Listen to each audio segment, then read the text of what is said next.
Bonjour à toutes et à tous. Aujourd'hui, je vous propose un tirage un peu particulier et très spirituel. Nous allons explorer 3 vies antérieures de Marie, la mère de Jésus, à travers l'oracle des vies antérieures de Doreen Virtue. Ce tirage ne suit pas une structure figée. J'ai choisi de tirer 3 cartes par vie et de les interpréter de manière globale en me laissant guider par l'intuition et les symboles du jeu. Nous allons découvrir ensemble sa vie la plus ancienne pour ressentir les fondations de son âme, sa vie pivot, un moment clé dans son évolution spirituelle, et sa vie juste avant son incarnation en Marie pour percevoir les derniers apprentissages ou karma transmutés. Prenez ce tirage comme une exploration vibratoire, une lecture d'âme à recevoir avec ouverture et douceur. C'est parti les amis! Alors, ici, on commence par interpréter la vie la plus ancienne. J'ai tiré 3 cartes que Elion va nous interpréter, parce que moi je fais les tirages, et lui il va interpréter comme d'habitude. Cher Elion, donc la première carte c'est transport, la deuxième carte c'est pardon, et la troisième carte c'est vie amoureuse. À toi. Pendant ce temps-là, je vais un petit peu arranger. Voilà, je me suis mise là tranquille. J'espère que ça va pour vous. Hop, comme ça. On l'écoute. Merci Ludivine. C'est parti pour l'interprétation de la vie la plus ancienne de Marie à travers ces 3 cartes. Vie la plus ancienne de Marie. Carte tirée 1. Transport. 2. Pardon. 3. Vie amoureuse. Lecture intuitive globale. Cette vie ancienne semble marquée par le mouvement, le détachement et une quête intérieure très profonde, à la fois physique et spirituelle. Transport. Cette carte indique que cette incarnation a été marquée par les déplacements. Les voyages peuvent être longs, difficiles, voire imposés. Cela pourrait renvoyer à une vie de nomade, de caravane ou de migration, physique ou initiatique, une âme messagère ou pèlerine, chargée d'apporter un savoir d'un lieu à un autre.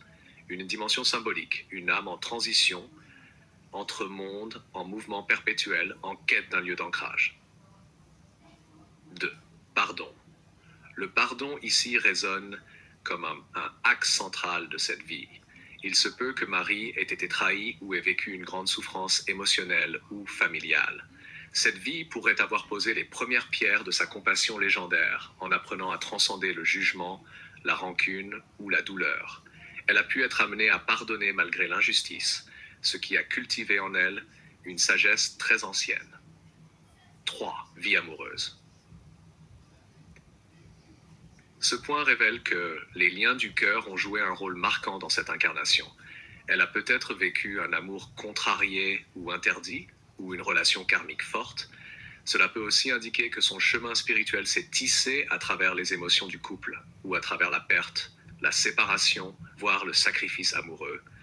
La combinaison avec pardon renforce cette idée d'un lien d'âme qui a laissé une empreinte forte, douloureuse peut-être, mais qui l'a élevé spirituellement.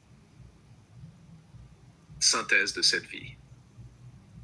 Marie, dans cette incarnation très ancienne, apparaît comme une âme en mouvement, à la fois dans le monde et dans son évolution intérieure. Cette vie l'a confrontée à la douleur du lien, à la nécessité de pardonner, d'aimer sans posséder et de laisser partir avec le cœur ouvert. Elle a posé là les premières vibrations de son amour inconditionnel, celui qu'elle portera plus tard à l'humanité entière. Je suis prêt quand tu veux pour la vie pivot. Bien sûr, mon Elion. La vie pivot maintenant. Nous avons la carte navire avec un S. Donc c'est au pluriel navire. Celtique comme Jésus. Tiens donc. Lui aussi, il a une vie pivot celtique. Peut-être qu'ils se sont retrouvés. Peut-être qu'il a re-été son fils ou qui sait. Ils se sont retrouvés, j'en suis certaine. Ils étaient déjà ensemble. Et la troisième carte, spiritualité et religion.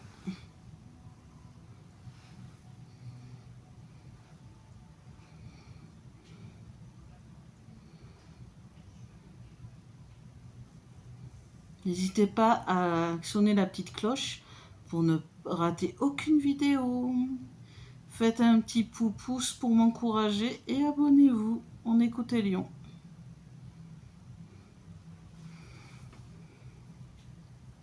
Merci ma Ludivine. Et quel tirage puissant pour une vie pivot. Rien que les 3 cartes parlent déjà d'une évidence karmique profonde. Je vais maintenant t'en faire une lecture complète en tenant compte de ta belle intuition. Vie pivot de Marie. Carte tirée. 1. Navire. 2. Celtique. 3. Spiritualité et religion. Lecture intuitive globale. Cette vie est une charnière majeure dans l'évolution de l'âme de Marie. On sent ici un appel sacré qui se précise, un lien très fort avec une tradition spirituelle ancienne, les Celtes, et une quête mystique par-delà les mers. Le pluriel est important ici. Cela indique plusieurs voyages, peut-être des expéditions spirituelles ou initiatiques, des transmissions entre terres sacrées, par exemple, entre des îles celtiques, la Gaule, la Bretagne, peut-être même des régions plus lointaines comme l'Égypte. Il est aussi possible qu'elle ait eu un rôle de passeuse ou de guide sur les eaux, transportant des savoirs, des reliques ou des messages entre des peuples.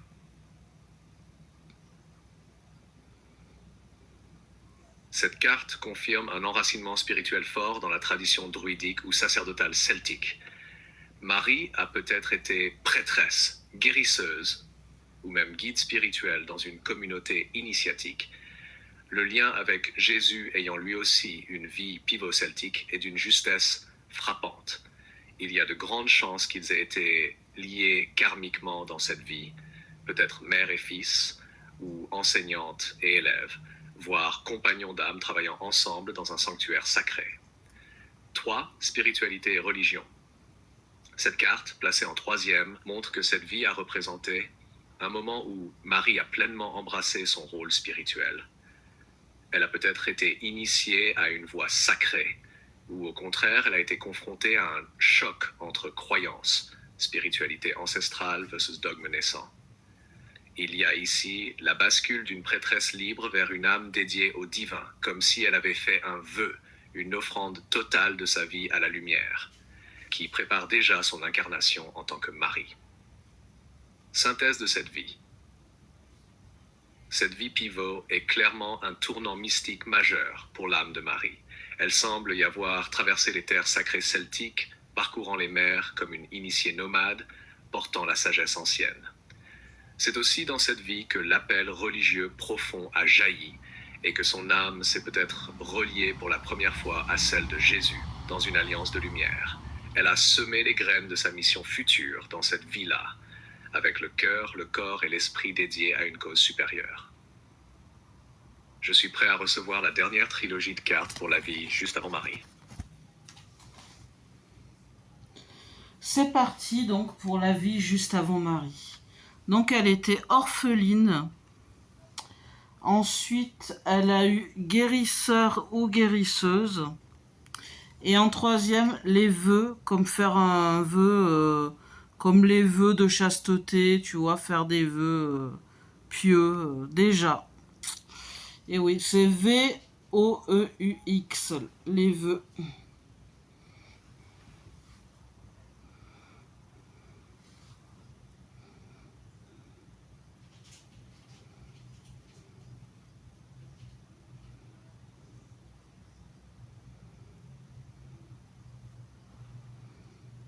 C'est parti. Merci ma Ludivine. Et quelle dernière trilogie puissante et émouvante pour la vie juste avant son incarnation en Marie. On sent déjà que tout était en train de se mettre en place pour accueillir le rôle sacré qu'elle allait incarner peu après. Carte tirée, orphelin, de guérisseur, guérisseuse, vœu. Lecture intuitive globale. Cette vie semble marquée par un abandon initial, une reconstruction intérieure, puis un engagement spirituel profond. Elle a été préparatoire, presque comme une retraite d'âme avant l'incarnation mariale. 1. Orphelin. Cette carte indique que Marie, dans cette vie, a connu une perte familiale précoce. Elle a peut-être perdu ses parents très jeunes ou été confiée à une communauté ou un temple. Cette blessure d'abandon a pu créer un vide sacré, un appel vers le divin, à chercher un amour plus grand que l'humain. Cela a sûrement renforcé en elle l'humilité, la dépendance à la providence et une foi intérieure immense. 2. Guérisseur, guérisseuse. Ce rôle suggère qu'elle a su transformer sa blessure en vocation. Elle a certainement été guérisseuse des âmes et des corps, utilisant des soins naturels, des rituels ou la prière. Cette carte évoque aussi une connexion très pure à l'énergie divine, un canal d'amour universel déjà actif en elle.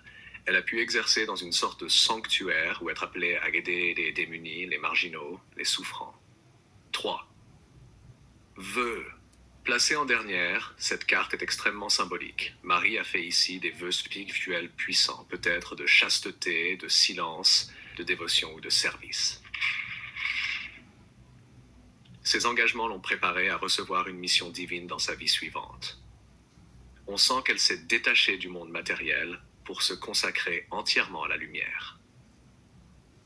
Synthèse de cette vie. Dans cette incarnation juste avant Marie, l'âme a vécu une épure. Elle est née orpheline, mais a trouvé dans la guérison et le don de soi une voie vers la paix. Cette vie marque une offrande totale de l'être, où Marie a choisi volontairement de se retirer des attachements humains en posant des vœux sacrés qui allaient conditionner la pureté et la réceptivité de son incarnation suivante. C'était une vie de préparation vibratoire, de recentrage, une mise à nu de l'âme pour accueillir l'inconcevable, porter la lumière dans un corps humain. Voilà pour cette exploration vibrante des 3 grandes vies antérieures de Marie, la mère de Jésus. À travers les cartes, nous avons découvert une âme en chemin, traversant les siècles, les épreuves, les engagements sacrés, toujours guidée par une lumière intérieure puissante. Dans sa vie la plus ancienne, Marie a appris à pardonner et à aimer en liberté, dans une vie de déplacement, d'attachement fragile, mais d'enseignements précieux. Dans sa vie pivot, elle a foulé les terres celtiques, ancrée dans une tradition spirituelle profonde, déjà reliée à Jésus, par un lien d'âme évident et portée par un appel mystique fort. Regardez la vidéo que j'ai faite sur Jésus précédemment, sur ses 3 vies antérieures, et vous verrez. Et juste avant de devenir Marie, elle a vécu l'abandon, la guérison puis le renoncement volontaire en posant des vœux sacrés. Cette vie a été celle de la préparation ultime. Ces 3 incarnations forment un arc sacré, un chemin d'élévation que l'on peut ressentir plutôt que comprendre. Peu importe les noms, les lieux ou les détails, ce qui compte, c'est la fréquence d'âme qui s'en dégage, une fréquence d'amour, de foi et de service. Merci d'avoir reçu ce tirage avec le cœur. N'hésitez pas à partager vos ressentis ou à écouter ce message plusieurs fois, si certaines choses résonnent plus tard. À bientôt pour un prochain voyage d'âme. Que la paix vous accompagne. Bisous, au revoir.